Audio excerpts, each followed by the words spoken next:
Toronto Blue Jays collapse, whatever, season ending. Anyway, my name is Peter Klein. Thank you very much for tuning in today. This video and podcast available, obviously, in video and podcast form. If you're watching on YouTube, hit the subscribe button, like the video. That stuff really helps. Bell notification or bell icon to let you know when we are doing these is a big help as well. Podcast wise, you can subscribe and leave a rating. That stuff helps out as well. So this is going to be a two-parter. The first one is going to entirely focus on the demise of the Toronto Blue Jays. Rumors of their demise were not greatly exaggerated. They were probably underreported on, quite frankly, as the Blue Jays falter. In part two, we will get to the regular Thursday, which is the NFL Power Rankings, and continuing in our NHL preview, looking at over and undervalued teams, and we'll start to look at the Calgary Flames and look at their forward group and defense group. So that is what is coming up. As always, you can find me on social media, Twitter, Instagram, and TikTok. I'm at Primetime Klein, twitch.tv/PrimetimePK, and you can email this show, CouchPotatoDiary, at yahoo.com, and we're on Facebook. So those are all the ways you can find me. That's everything that is coming up. Should be a lot of fun. There'll be a lot of yelling. And I thank you so much for tuning in today.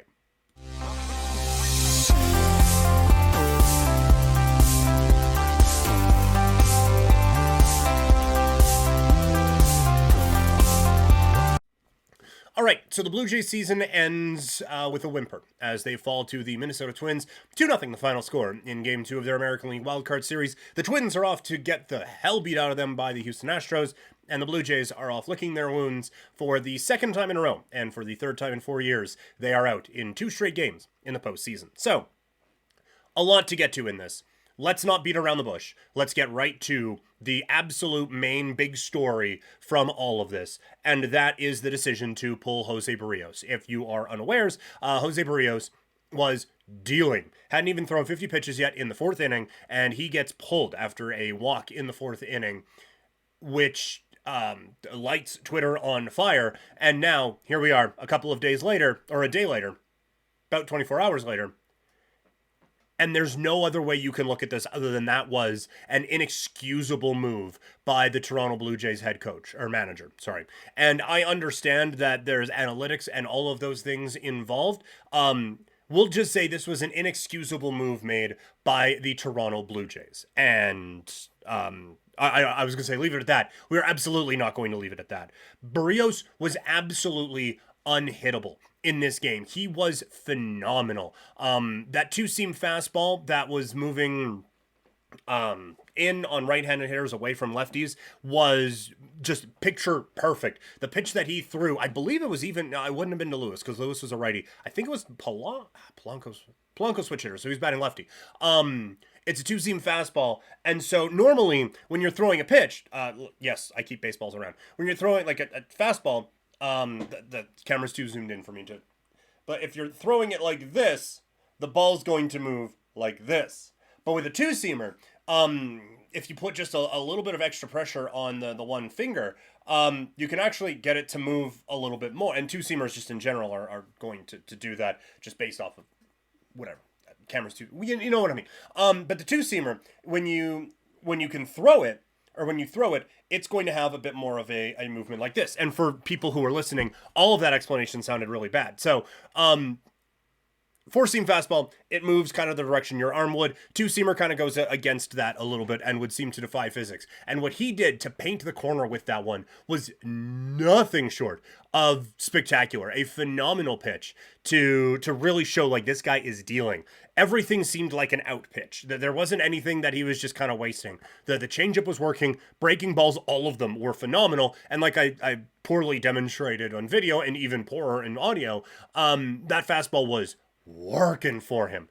And so to pull him in that situation, I don't care what analytics you had, to pull him in that situation is absolutely inexcusable. We'll get into the analytics thing in a second, but they were saying, oh, this is all part of the plan.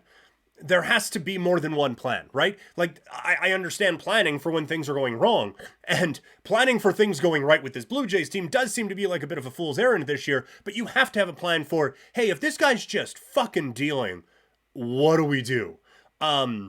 There's no way absolutely no way if you had gone into a planning process at the beginning of the game and said, okay, has this guy gone through 3 1/3 at 45 pitches or whatever it was and just seems to have these guys completely baffled? Okay, well then we're not going to change him. Like there's no way you say that before the game and come to the conclusion, oh yeah, no, we have to go to Yusei Kikuchi, who, by the way, is just an absolute bystander in all of this. And I feel bad for him because he actually pitched okay, but not phenomenally, the way that Berrios was. And that's not on Kikuchi, that's on management for putting him in that spot. But if you were going to pull Berrios in that situation, then there is no point in having a Gausman or having a Berrios. And they did it 2 games in a row, and they did it in the postseason last year. If you are going to do that with these guys, that there is no point in having them. Get a bunch of 3, 4, and 5 guys that you can go out there, you'll have to get like 6 of them, so you can just kind of cycle through them all. But like, get those guys so that you can just keep doing this. Because the reason you get pitchers like Gausman, who's going to be a finalist for the Cy Young this year, pitchers like Berrios, who on their best day are better than almost everyone in baseball. The reason you get those guys is for the exact literal situation the Blue Jays were in, to trust that guy to go out there and absolutely deal. He was doing exactly what you were paying him for. Like, to the letter of the deal, what you were paying that guy to do was that fucking thing that he was doing out there on the mound in Minnesota. And so to do that, like, it's just, what's the point in having that anyway? Like, what is the point in having a Ferrari if you're just driving to and from the grocery store and then staying inside and playing video games all day, right? Like, forced analogy, but you understand the point that I'm getting at. It doesn't make any sense, and it kind of, again, I keep coming back to, what's the point in having these guys? Part of it does seem to be like a little suspect on my part. And look, like, this is, I do think this is kind of what part, at least anyway, of what some teams bring in analytics departments to do.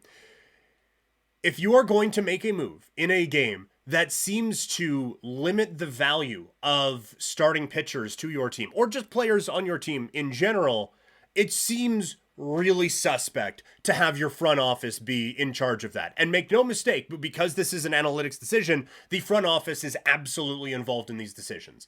And so to have the majority of the decisions made by something that limits the value of your players, it just seems a little bit suspect to me, is all I'm saying. Like, it just seems like, oh yeah, no, we don't need to pay pitchers $150-200 million because we have analytics that will help us to have to not do those things. But it seems really suspect to have that sort of thing. And yes, there is an analytics look at all of this. And that was the big discussion on social media. The where is the pie chart for emotion and stuff like that, which is fuck off. But there is an analytics way of all of this. And this is where there is, to me, a frustration in the analytics debate. They were looking at lefty-righty splits, obviously, which, first and foremost, has been done since the beginning of fucking time, right? Like, that's since we figured out that people throw right and left-handed, people bat right and left-handed, and ones that throw right-handed do so better to right-handed batters, and those that do so left-handed do so to left-handed batters, which has been a while ago we've been using this. So, just like, it hasn't been implemented so aggressively, but we've had lefty-righty splits basically since the beginning of time.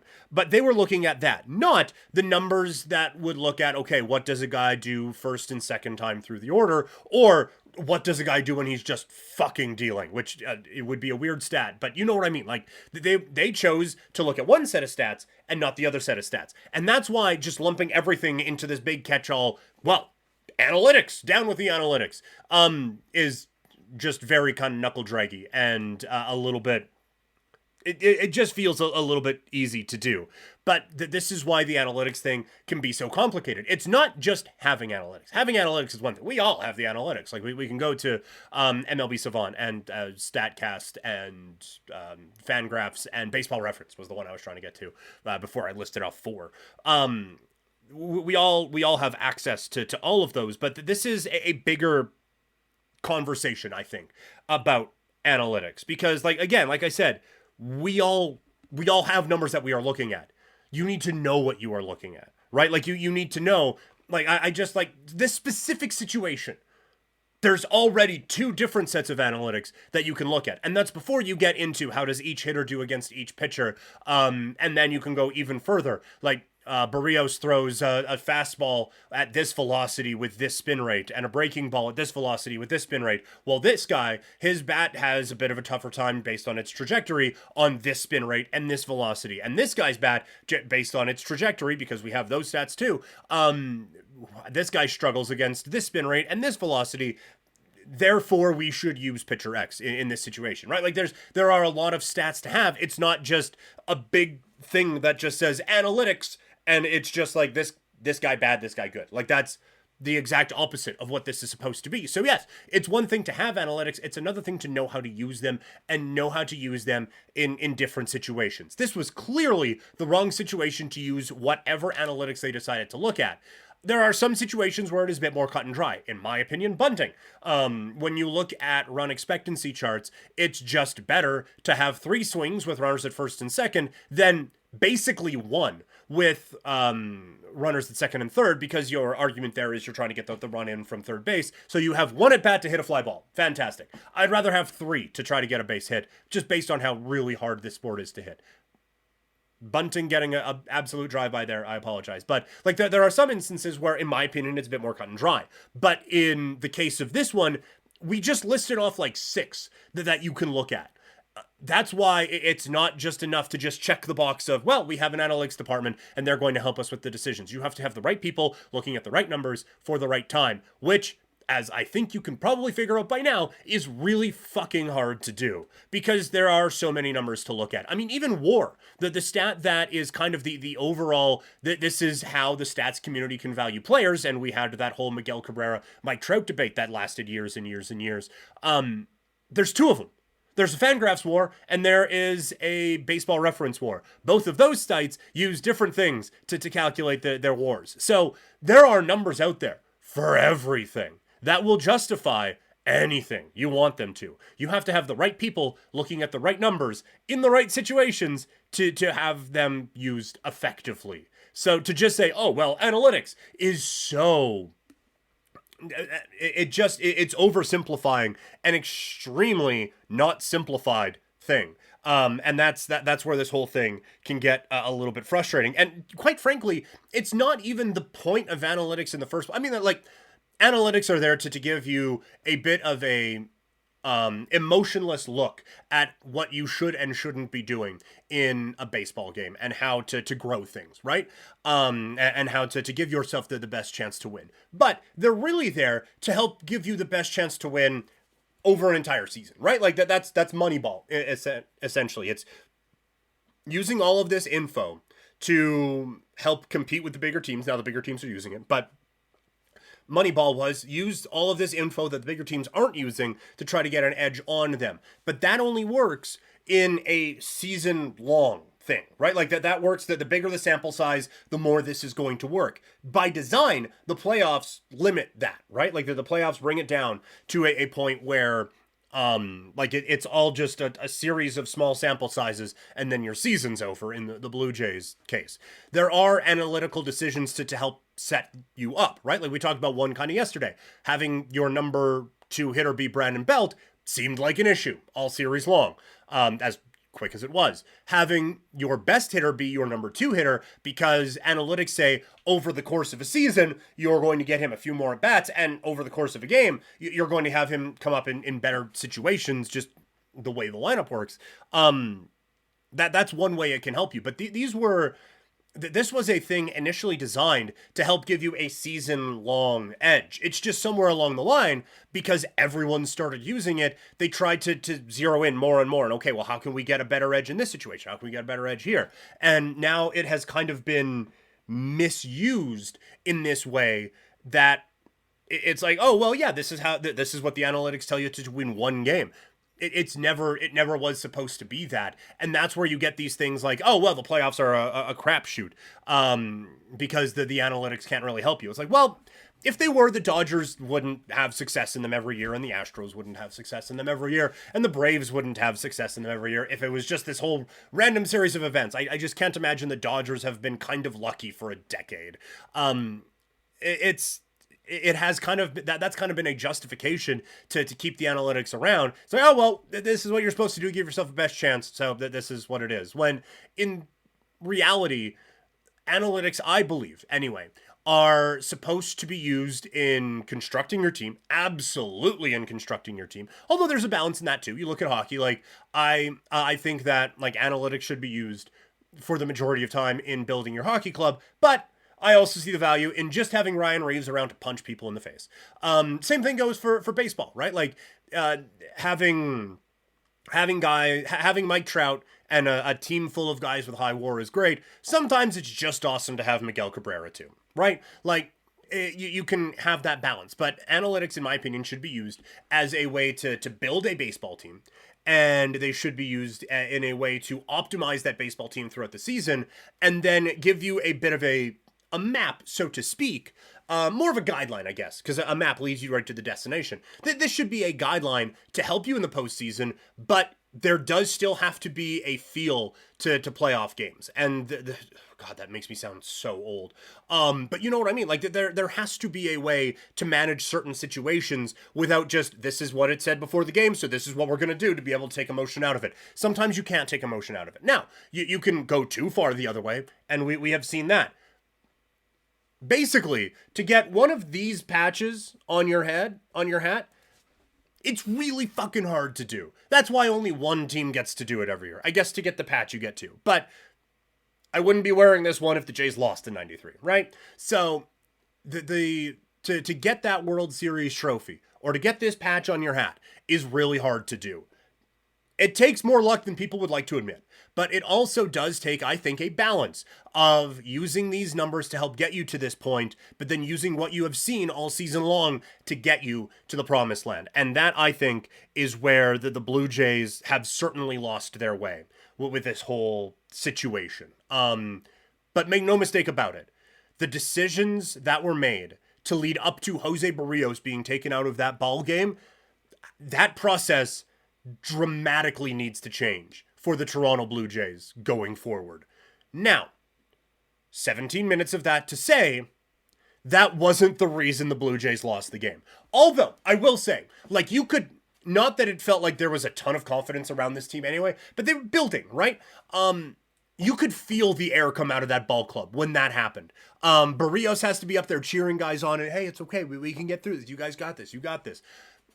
It took Jose Berrios being the professional of all professionals to help keep that team even remotely on the rails.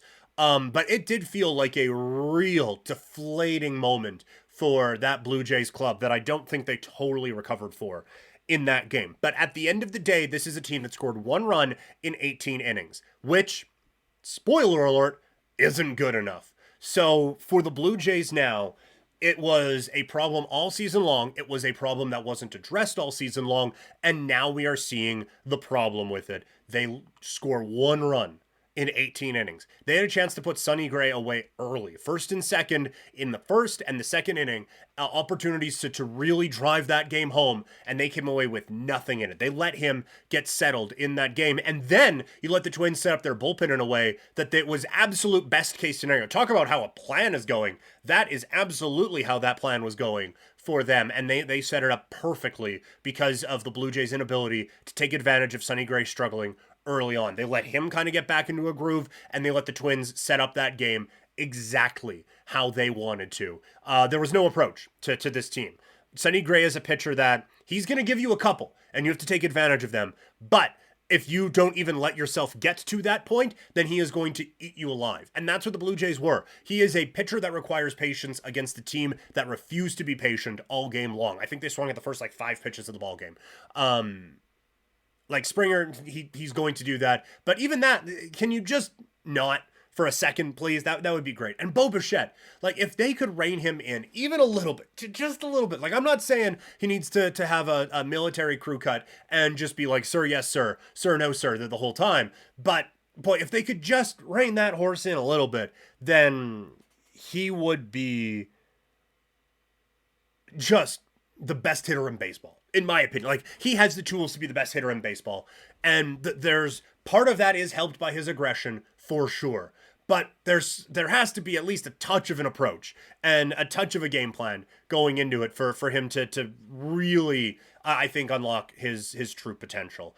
But at the end of the day, this offense just was not good enough. And quite frankly, it was an offense that was built around Vlad Guerrero Jr. being an MVP candidate when all he was good, which is fine.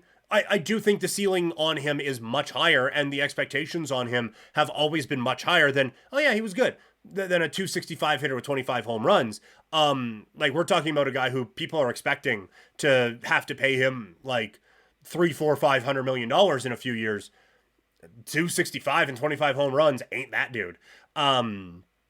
This was a lineup that was built on him getting back to that, and he just wasn't that. All season long, he was not that. And then, at the biggest moment of the season, he gets picked off second, which again is just inexcusable. For a kid who grew up in a baseball household, who was supposed to have that next level unlocked, that next level baseball IQ unlocked, he didn't. And it ended up really coming back to bite him in that particular moment. It just, that can't happen. Your best hitter up with the season on the line, and you're the tying run, and that happens. It is just such a heartbreaker, and the Blue Jays just did not recover from that. And the whole game, the whole series, I think was a perfect summary of this Blue Jay season. They didn't take advantage of opportunities that were presented to them that they should have taken advantage of, that put them in a hole that they actually weren't good enough to get out of. It was just the whole season so frustrating, and it turns out with one of the more frustrating losses that you'll see. Not the most that we've seen, because that was probably last year, but a real downer to end the season for the Blue Jays, which brings us to the offseason. We'll do a big whole offseason thing later. But for now, you look at it, I truly believe Atkins and Schneider should be gone. Atkins did not have the foresight, I guess, to see some of the issues that were plaguing this team all season long. They got extremely lucky with the pitching being as healthy as it was, but this was not a GM that built up the pitching depth. And he also is the one at the head of the department that would have made the decision to get rid of Berrios. And Schneider, again, it's a whole department thing, but he is at the front of it. And so is it 100% fair to put 100% of the blame on him? Probably not, but that's the gig, my dude. I think the Jays need to find a difference maker at the managerial position instead of trying to find the best of the bargains. That's just my opinion on that matter. I would love to see Kiermaier back. He seems like one of those culture setter guys, and defensively gives you a real edge in the outfield. I think that there is obviously a need to upgrade this offense. Probably that will come in the way of a designated hitter. To me, Teoscar Hernandez would be great to bring him back. I would love Pete Alonso if you could pluck him from the fire sale that's going to be happening with the Mets. That would, I think, also, you just need a basher in the middle of that lineup to help drive some of these runs in and give this lineup a much more dangerous look than it had certainly this season, when once you got past Bo at 4, it just felt like the lineup fell off a little bit. Chapman's going to be really interesting, because he is maybe the best position player available in free agency. And I saw earlier this year there was an expectation of Marcus Semien money. I don't believe he is worth that. However, he is about 2 feet away from having the 2 biggest hits the Blue Jays have had since Edwin Encarnacion homered to walk it off against the Orioles in 2016. That fly ball to the wall in center field in Game 1 that Taylor made the leaping catch on, and the foul ball with the bases loaded down the third base line that just missed in foul territory. Either of those, just a little bit over. And we're talking about Chapman delivering 2 massive hits and a guy that you absolutely have to bring back. So that's going to be difficult, because I think like Biggio isn't as good as Chapman defensively, nor do I think he is as good as Chapman offensively, but he is close enough. I think that if you don't spend that money there and want to spend it as in big upgrades in other spots, then I think you can absolutely go and do that. Ryu is likely gone, which is too bad, because I think that this is someone who I think kind of changed the perception of the Blue Jays when he came to Toronto. That kind of signified like this team is going to be going for it here in the next little bit. And the fact that he pitched at such a high level for this team throughout his contract, For it to end with him not on the playoff roster and Trevor Richards being on the playoff roster, and with this team winning 0 playoff games, is a failure of the organization, not of him. In terms of a fifth starter, you're hoping it's Manoah, and you're hoping that he just comes back, all is fine. He has figured out whatever the problem was. He's maybe in a bit better shape, and he's back to maybe not even all-star caliber, but he can be a serviceable number 5. If not, you have to go out and get that. But I think it's a really interesting time now with Manoah and with Ricky Tiedemann. Tiedemann pitching in AAA. I would imagine that there is a hope in the organization that he can get to the big league level by around next season. If Manoah is just out of it, then maybe you trade him to a team, hope you can flip him for a couple of bats to a team that still sees his potential and think they can get the most out of him. But that's going to be a real interesting point this offseason. This was an incredibly frustrating year. Like, this was not a fun time to be a Blue Jays fan. And it should be. With players like Bichette and Springer and Vlad, that this was supposed to be the really, really fun time that made up for a couple of down years after Anthopoulos moved on to Atlanta, which that seems like a real turning point in this franchise, not giving him the keys to the car when they didn't, and he goes off to Atlanta and builds like the exact perfect team you would want, instead of having that here in Toronto, where instead we had Kendrys Morales. This was, like I said, it wasn't a fun year. This was a really frustrating year. And I'm saying that as someone, like, the Blue Jays are my team. Like, I love the Raptors and the Riders and the Raiders and all blah, blah, blah, blah, blah, blah, blah, blah, blah. The Blue Jays are my team. I grew up on Labatt Blue Jays baseball. I grew up in a Blue Jays household. Like I said, like, I got just sitting here by my desk, I have from 2000 a hit, run, and throw baseball. I also have a baseball signed by several Blue Jays from the 1998 team. Like, this is... The Blue Jays are my team, but this wasn't fun this year. All of that being said, and this is going to get some... They're close.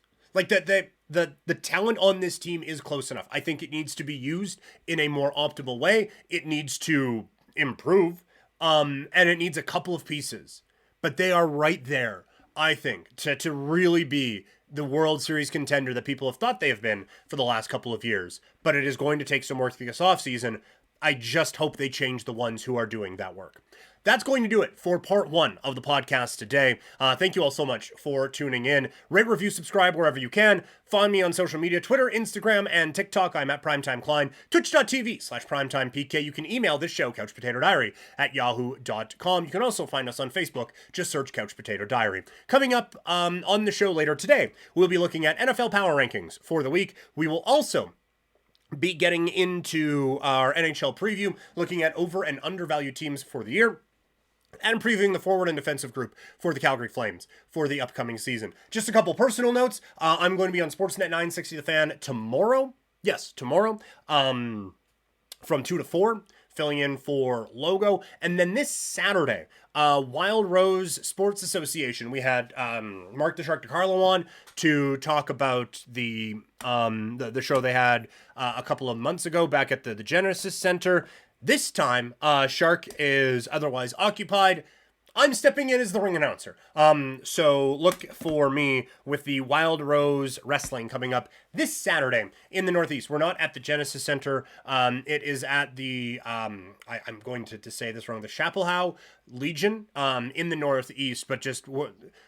Follow Wild Rose Sports Association. Find the poster. It'll tell you where it's going to be. They're in Edmonton, coming up tomorrow, and then I'm going to be on the show coming up on Saturday. I am so excited for that opportunity. It's going to be a whole lot of fun this weekend. So those are the ways you can check me out. As always, thank you all so much, and I will talk to you all. If you're listening in podcast form, or watching the video here, just a matter of minutes, because that's, the next show will be up soon. So thank you all so much, and I'll talk to you all later.